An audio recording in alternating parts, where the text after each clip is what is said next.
नमस्कार, जय हिंद दोस्तों। स्वागत है आपका आपके अपने YouTube channel quick revision classes पर। आज के इस वीडियो में हम जानने वाले हैं यूपी पुलिस कांस्टेबल जो भर्ती आने वाली है 53,000, उसका सिलेबस क्या हो सकता है, इसमें विषय कौन से रहेंगे, प्रश्नों की संख्या क्या रहेगी और प्रश्नों की कठिनाई क्या रहने वाली है, विषय में जो विशेष ज्ञान क्या है विषय में, उसके बारे में पूरी जानकारी आपको बताई जाएगी। इसके अलावा आपको एग्जाम पैटर्न के बारे में बताया जाएगा और निगेटिव मार्किंग के बारे में भी बताया जाएगा। तो कृपया वीडियो को लाइक कर लीजिएगा, चैनल पर नए हैं तो चैनल को सब्सक्राइब कर लीजिएगा, क्योंकि सही जानकारी और यूपी पुलिस कांस्टेबल भर्ती से जुड़ी हर जानकारी आपको हमारे चैनल पर प्रोवाइड कराई जाएगी। इसके अलावा आपको मॉक टेस्ट और जो आपका टॉपिक वाइज रिवीजन है वो भी करवाया जाएगा।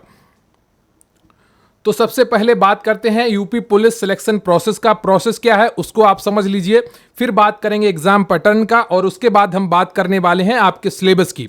तो सबसे बड़ा जो एग्जाम पैटर्न है वो लिखित परीक्षा है।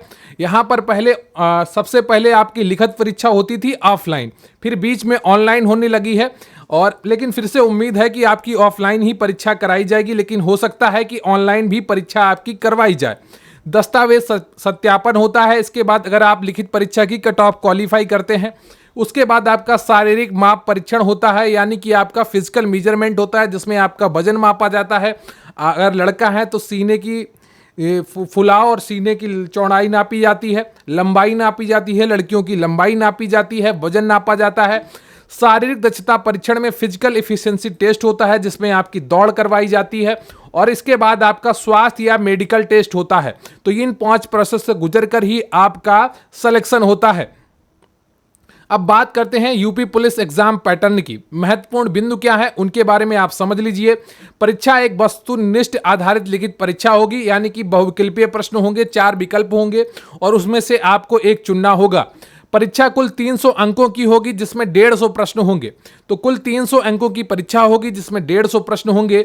प्रत्येक प्रश्न आपका 2 अंकों का होगा और प्रत्येक गलत उत्तर के लिए जो 1/4 या 0.25 की निगेटिव मार्किंग होगी या नकारात्मक अंकन होगा। तो ये बातें आपको ध्यान रखनी होंगी और प्लीज वीडियो को लाइक कर लीजिएगा, चैनल पर नया है तो चैनल को सब्सक्राइब कर लीजिएगा और वीडियो जरूर अंत तक देखिएगा अगर आपका टारगेट है इस भर्ती में अपने लिए एक सीट पक्की करने का। अगर विषयों के कुल प्रश्नों की संख्या की बात करें और अंकों की बात करें तो सामान्य ज्ञान के 38 प्रश्न होंगे जो 76 अंक के होंगे। सामान्य हिंदी के 37 प्रश्न होंगे जो 74 अंकों के होंगे। संख्यात्मक और मानसिक क्षमता के 38 प्रश्न होंगे जो 76 अंकों के होंगे और मानसिक योग्यता बुद्धि तर्क क्षमता के 37 प्रश्न होंगे जो 74 अंकों के होंगे। तो कुल 150 प्रश्न आपकी परीक्षा में पूछे जाएंगे जिसमें जो 300 अंकों के होंगे। अगर आप एक गलत प्रश्न करते हैं तो आपका 1/4 अंक काट लिया जाएगा। क्लियर है आपको? General knowledge. अब आप बात करते हैं आपके सिलेबस की, तो आप वीडियो यहां से सीरियस होकर देखिएगा और एक एक चीज समझ लीजिएगा कि क्या क्या आपकी परीक्षा में आने वाला है। सबसे ज्यादा जरूरी है कि आप अपने सिलेबस को जानें, समझें, ताकि आप अपनी परीक्षा में कोई भी गलती ना करें, अपनी तैयारी में कोई भी कसर ना छोड़ें। तो भारत और उसके आसपास के देश, आपको उनकी राजधानी पता होनी चाहिए, नदी पता होनी चाहिए, बॉर्डर रेखा क्या नाम है वो पता होना चाहिए, वहाँ के जो राष्ट्राध्यक्ष हैं उनके नाम पता होने चाहिए, वैज्ञानिक प्रगति और विकास, राष्ट्रीय अंतर्राष्ट्रीय पुरस्कार, भारतीय भाषाएं, पुस्तकें, लिपि, राजधानी, मुद्रा, खेल कूद, एथलीट जैसे आवश्यक ज्ञान। यहां पर ये करंट अफेयर्स में भी पूछ लिए जाते हैं, तो यहां से जुड़ा हुआ करंट अफेयर्स भी काफी अधिक पूछा जाता है। अब बात करते हैं सामान्य हिंदी की। तो सामान्य हिंदी भी आपके लिए काफी महत्वपूर्ण है। पैसेज से प्रश्न और उत्तर आते हैं। पैसेज का शीर्षक पूछा जाता है, पत्र लिखना, शब्द ज्ञान, शब्दों का प्रयोग, विलोम, समानार्थी शब्द, एक शब्द प्रतिस्थापन, वाक्य सुधार, मुहावरे, वाक्यांश। फिर बात करते हैं संख्यात्मक योग्यता की। इसमें आपसे पूछी जाएगी संख्या प्रणाली, सरलीकरण, दशमलव अंक, यहां पर अंश नहीं होगा, दशमलव अंक होगा, ठीक है।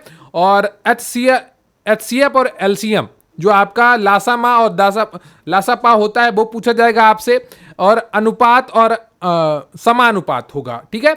यहां पर समानुपात होगा, अनुपात और समानुपात, प्रतिशत लाभ, हानि और छूट, यह भी आपसे पूछा जाएगा। साधारण ब्याज और चक्रवृद्धि ब्याज, साझेदारी, कार्य समय और दूरी, टेबल और ग्राफ का उपयोग, क्षेत्रमिति। मानसिक क्षमता परीक्षण में आपसे तार्किक आरेख पूछे जाएंगे, प्रतीक संबंध व्याख्या पूछी जाएगी, कोडिफिकेशन आपसे कराया जाएगा, धारणा परीक्षण कराया जाएगा, शब्द निर्माण परीक्षण कराया जाएगा, अक्षर और संख्या श्रृंखला यानी कि जो सीरीज होती है, नंबर सीरीज और आपकी लेटर सीरीज, शब्द और वर्णमाला सादृश्यता होगी, सामान्य ज्ञान परीक्षण होगा जिसमें आपकी पॉलिटी पूछी जाएगी, आपका जो मूल विधि होती है वो पूछा जाएगा और भी अन्य चीजें आपसे पूछी जाएगी, पत्र और संख्या कोडिंग होगी, डायरेक्शन सेंस टेस्ट होगा, डेटा की तार्किक व्याख्या होगी, तर्क की प्रबलता होगी और निहित अर्थों का निर्धारण होगा। अब मानसिक योग्यता में क्या पूछा जाएगा? सार्वजनिक हित से जुड़े हुए मुद्दों पर बात की जाएगी, नियम और कानूनों पर बात की जाएगी, सांप्रदायिक सौहार्द की बात की जाएगी, अपराध नियंत्रण, कानून का शासन, अनुकूलन क्षमता और व्यावसायिक जानकारी जो मूल स्तर पर जरूरी होती है उसके बारे में भी आपसे पूछा जाएगा। पुलिस प्रणाली के बारे में आपसे प्रश्न होंगे, समसामयिक पुलिस मुद्दे और कानून और व्यवस्था, जो करंट अफेयर्स में आपके पुलिस मुद्दे होंगे, जो कानून नए बने होंगे और जो व्यवस्थाएं नई बनाई गई होंगी उनसे जुड़े हुए प्रश्न आएंगे, जो बुनियादी कानून है उनसे जुड़े हुए प्रश्न आएंगे, पेशे में रुचि यानी कि पुलिस से जुड़े हुए प्रश्न आएंगे, मानसिक क्रूरता पर आधारित प्रश्न आएंगे, अल्पसंख्यकों और वंचितों के प्रति संवेदनशीलता, इसमें आपसे अल्पसंख्यकों के लिए जो कानून बने हैं, जो बालकों की संरक्षण के लिए कानून बने हैं, जो महिलाओं के संरक्षण के लिए कानून बने हैं, सुरक्षा के लिए कानून बने हैं, उनसे जुड़े हुए भी प्रश्न आपसे पूछे जाएंगे। लिंग संवेदनशीलता यानी कि भेदभाव, जो लिंग भेदभाव होता है महिलाओं के साथ और महिला पुरुष में जो लिंग संवेदनशीलता बनाए रखना है, उससे जुड़े हुए प्रश्न भी आपकी परीक्षा में पूछे जाएंगे। इसके अलावा आपसे बुद्धि लब्धि का टॉपिक पूछा जाएगा जिसमें आपका संबंध और सादृश्य परीक्षण, भिन्न का पता लगाना, श्रृंखला समापन, coding decoding, direction sense test, खून का रिश्ता, जो रिश्ते वाले प्रश्न होते हैं, वर्णमाला के आधार पर समस्याएं, समय अनुक्रम परीक्षण, बेन आरेख और चार्ट प्रकार परीक्षण, गणितीय क्षमता परीक्षण, क्रम में व्यवस्थित करना, तो ये सारे आपके पूछे जाएंगे। फिर विचारों पर आधारित आपसे प्रश्न पूछे जाएंगे, उपमा और समानताएं, मतभेद, अंतरिक्ष दृश्य, समस्या को सुलझाना, विश्लेषण और निर्णय लेना, दृश्य स्मृति, भेदभाव, अवलोकन, संबंध, अवधारणाओं, अंकगणित तर्क, मौखिक और आकृति वर्गीकरण, अंकगणितीय संख्या श्रृंखला, अमूर्त विचारों और प्रतीकों और उनके संबंधों से निपटने की क्षमता, तो ये सारी चीजें आपसे पूछी जाएंगी, अंकगणितीय संगणना और अन्य विश्लेषणात्मक कार्य। तो ये इंपॉर्टेंट सिलेबस था जो आपको पूरा बता दिया गया है। विषय, प्रश्नों की संख्या, कठिनाई, विषय ज्ञान, सब कुछ आपको बता दिया गया है। यहां पर अगर आप प्रत्येक विषय में 30-30 प्रश्न करेंगे तो निश्चित रूप से आपका सिलेक्शन पक्का होने की बहुत ही ज्यादा संभावना हो जाएगी। तो कम से कम आपको 30 प्रश्न हर विषय में सही करने का लक्ष्य लेकर चलना होगा और एक एक चीज को समझनी होगी। सामान्य ज्ञान में आपको 30 प्रश्न करने होंगे, सामान्य हिंदी में कम से कम 3 प्रश्न सही करने होंगे और बाकी चीजों में भी आपके 30 प्रश्न सही करने होंगे। अगर आप 150 में 110 से 120 प्रश्न सही कर ले जाते हैं तो निश्चित रूप से आप सिलेक्शन के बहुत ही करीब होंगे। अगर आप जनरल कैटेगरी के हैं, ईडब्ल्यूएस कैटेगरी के हैं, तो ये निश्चित रूप से आपको कड़ी मेहनत करने का समय है। 300 अंकों की परीक्षा है जिसमें 150 प्रश्न होंगे, प्रत्येक प्रश्न 2 अंक का होगा और प्रत्येक गलत उत्तर पर आपका 1/4 अंकन किया जाएगा। तो ये सिलेबस था और परीक्षा पैटर्न और सिलेक्शन प्रोसेस आपको सब कुछ बता दिया गया है। तो प्लीज वीडियो को लाइक कर लीजिएगा, चैनल पर नया है तो चैनल को सब्सक्राइब कर लीजिएगा और जो भी चीजें आपके दिमाग में रह गई हो या मुझसे छूट गई हो कमेंट बॉक्स में जरूर बताइएगा। अगली वीडियो में उन्हें समाहित करने की पूरी कोशिश की जाएगी। तो थैंक यू वेरी मच, बहुत बहुत धन्यवाद आपका। अगर आप ये फॉर्म भरने वाले हैं, इसकी तैयारी करने वाले हैं तो कमेंट बॉक्स में जरूर बताइएगा। जय हिंद, जय भारत।